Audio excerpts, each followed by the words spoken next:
ये कहानी है एक बिच्छू और कछुए की। एक दफ़ा का जिक्र है, एक बिच्छू अपने दोस्त के घर जा रहा होता है कि रास्ते में चलते चलते एक दरिया आ जाता है। बिच्छू ने सोचा कि अगर वो दरिया में गिर गया तो मर जाएगा। अब अपने दोस्त के घर कैसे जाया जाए? बिच्छू उदास होकर वहीं पर बैठ गया। अचानक वहाँ पर एक कछुआ आ जाता है और बिच्छू से कहता है, अरे यार बिच्छू, तुम इतना उदास क्यों बैठे हुए हो?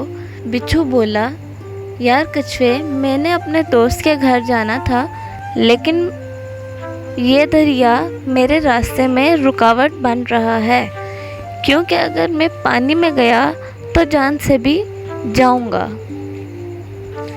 कछुए ने कहा, मैं तुम्हें दरिया पार करवा सकता हूँ, तुम मेरी कमर पर बैठ जाओ, मैं तुम्हें हिफाजत के साथ दरिया पार करवा दूँगा। कछुआ और बिच्छू दोनों दरिया पार करते हुए अभी आधे रास्ते में ही पहुँचे थे कि बिच्छू कछुए को डंक मारना शुरू हो गया। कछुआ ज़ोर से चिल्लाया, बिच्छू, ये तुम क्या कर रहे हो? बिच्छू ने कहा, कछुए, मेरी आदत है, अगर मैं किसी के ऊपर बैठ जाऊं तो उसे बार बार डंक मारता हूं।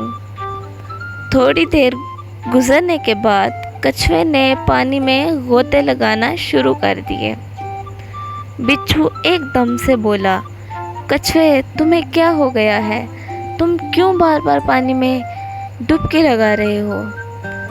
कछुए ने कहा, मेरी आदत है कि अगर कोई मुझे डंक मारे तो मुझे तकलीफ़ होती है, और दर्द कम करने के लिए मैं बार बार पानी में गोते लगाता हूँ। फिर कछुए ने एक गहरा गोता लगाया और बिच्छू दरिया में डूबकर मर गया। अगर आपको हमारी ये वीडियो पसंद आई हो तो वीडियो को लाइक करें, चैनल को सब्सक्राइब करें और अपने फ्रेंड्स और फैमिलीज़ के साथ शेयर करें। God bless you.